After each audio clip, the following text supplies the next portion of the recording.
반갑습니다. 최저권의 어린학교 최저권입니다. 긍정학원 155일째 해보고 있고요. 이번 얘기는 깨어나자 이런 얘기를 드려보고 싶습니다. 첫 번째 얘기입니다. 아침에 세수예요. 한동안 아침 일찍 일어났거든요. 그동안에 꽤 오랫동안 아침 일찍 일어났었는데 또 한동안은 또 편히 잤습니다. 근데 최근에 다시 좀 일찍 일어나고 싶더라고요. 아침 시간대 하는 그런 일들이 꽤 재밌습니다. 아침에 일찍 일어나서 하루 시작하면 재밌어요. 그런 것들 좀 다시 한번 해보고 싶어서 그래서 다시 한번 좀 일찍 일어나 보기로 했죠. 근데 생각보다 의지로만 되는 일이 잘 없다는 거 잘 아시잖아요. 그래서 항상 시스템의 도움을 좀 받아야지 됩니다. 보통은 아침에 일찍 일어나기 위해서 알람 맞춰놓는데요. 그런 거 소용없죠. 알람 같은 거 따위는 소용없습니다. 그래서 어떻게 했느냐? 뭐 어떻게 하긴요. 방법 없죠. 뭐 알람으로 안 된다고 그러면 무식한 방법 써야지. 아침에 좀 세수를 좀 해봤거든요. 새벽 5시 정도에 일어나서 화장실 간 김에 살짝 눈에 이렇게 좀 물을 좀 붙여봤는데 바로 깨더라고요. 제 잠의 아마 80% 정도는 다 눈에 몰려 있었나 봐요. 그래서 대부분의 잠이 한 번에 훅 날아가는 경험을 했습니다. 사실 잠 깨우는 거는 아침에만 필요한 건 아니더라고요. 우리 인생에도 솔직하게 좀 필요했습니다. 우리 인생은 꽤 긴 잠을 자고 있는 중이라서 그런 생각을 했거든요. 여러분은 어때요? 저만 그래요?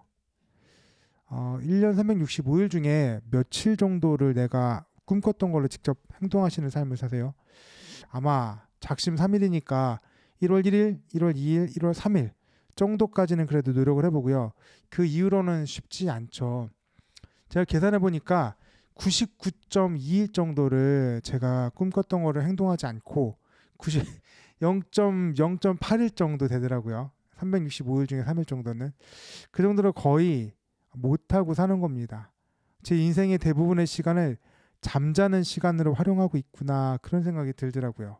내가 해보고 싶었던 거를 하지 못하고 그냥 잠들고 살고 있었구나. 그래서 좀 깨어나 봐야 되겠다. 나도 내가 하고 싶은 것들을 직접 해보는 그런 삶을 좀 살아봐야 되겠다.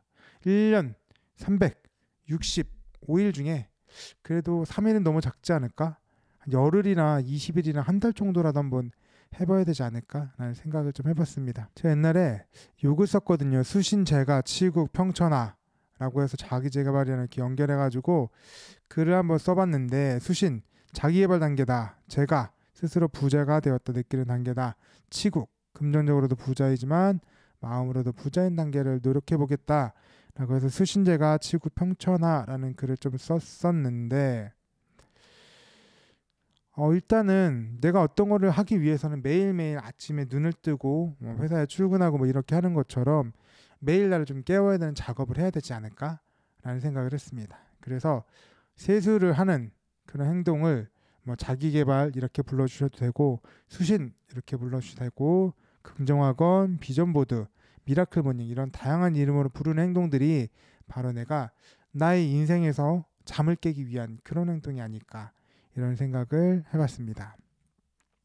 안 깨면 어때? 이런 생각을 하실 수도 있다고 생각하는데 뭐 그럴 수도 있죠. 뭐 그렇게 생각하시는 게 맞을 수도 있고 틀릴 수도 있는데 제가 좋아하는 김미경 요분이 얼마 전에 하셨더라고요. 제 기준으로 6월 1일인데 오늘자 기준으로 열흘 전 한 2025년 5월 20일 정도에 요런 글을 하나 영상 올리셨어요. 40대 50대 미리 할 걸 60이 되어 보니 가장 후장이 되는 세 가지 이렇게 해서 영상을 알려주셨는데 그 세 가지에 대해서 같이 한번 봐볼게요. 첫 번째는 나를 위한 장학금이랍니다. 연금이고요. 우리 국민연금도 나오고 뭐 회사에서 나오는 퇴직연금도 나오고 개인연금도 나오면 정말 좋죠. 이런 3종 체계가 되어 있으면 좋아요.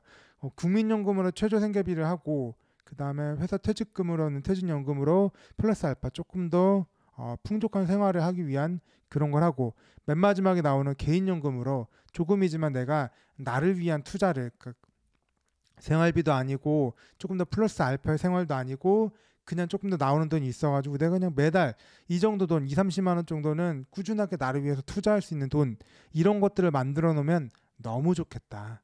내가 시간도 많고 이제 의무감도 다 벗어났는데 나를 위한 돈이 없어서 생계비로만 써야 돼가지고 내가 어떤 걸 못한다고 그러면 너무 슬프지 않겠느냐. 그렇기 때문에 내가 40대 50대 미리 좀 준비해놨으면 좋겠다 이런 얘기를 하셨고, 둘째는 뭐니 뭐니 해도 건강이겠죠.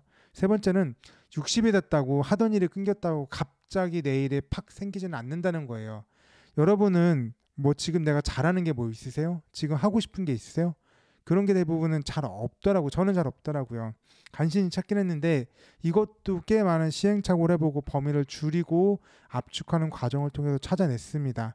그런데 그게 없다가 갑자기 환갑 60대가 딱 됐다고 생기겠냐 이거죠. 쉽지 않다 이겁니다. 그래서 어떤 것을 하고 싶은지 미리 정하고 꾸준히 하던 습관 냅다 달리던 그 속도로 이제 60을 딱 넘겨서도 할 수 있는 그런 것들이 중요하겠다라는 얘기를 하고 있습니다. 저도 매일매일 고민하고 이런저런 생각하는데요. 그럼 내가 이렇게 매일매일 뭐 내 몸 수신을 한다고 해서 과연 잘 되는 걸까? 내 인생이 정말 내가 원하는 대로 흘러가는 걸까? 이런 얘기를 하는데 마지막으로 이 얘기하면서 마무리 짓고 싶어요. 제가 김창옥 강사님도 좋아하는데 그분이 이런 얘기 하시더라고요. 본인의 콘서트 왔다가 가시는 분에게 여러분 이 강의를 듣고 집에 가서 남편이 확 바뀔 거라고 생각하지 마시라고. 사람은 확 바뀌는 게 아니라고. 조금씩 물들어가는 거라고. 이런 얘기를 하시더라고요. 그래서 아 참 맞다. 한 번 보고 사람이 획 바뀔 수가 있겠습니까? 안 그렇거든요. 매일매일 조금씩 할수록 그 전에 했던 나의 생각들이 조금씩 빠지면서 새로운 생각들, 새로운 것들로 채워지게 될 겁니다. 저도 그렇게 하고 있고요. 이 영상을 보는 여러분도 제 생각 매일매일 조금씩 들어주시면, 그리고 또 제 생각에 동조해 주시면 여러분도 자연스럽게 그렇게 저하고 조금씩 동기화돼가고 물들어 가실 거라고 감히 생각해 봅니다. 최재권의 어른학교 최재권이었고요. 다음 영상에서 또 함께 할 수 있는 이야기 드려보도록 하겠습니다. 감사합니다.